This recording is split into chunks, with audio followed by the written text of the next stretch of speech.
ఆశ ఆశగా అడిగింది మాతో సావాసం, హాయి హాయిగా నవ్వింది మాతో సంతోషం.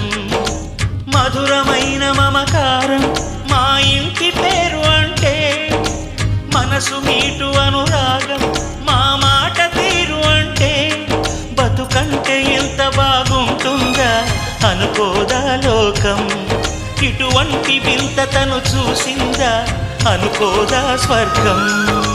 సరే పమాగరే సరే సరే సా. ఆశ ఆశగా అడిగింది మాతో సావాసం, హాయి హాయిగా నవ్వింది మాతో సంతోషం.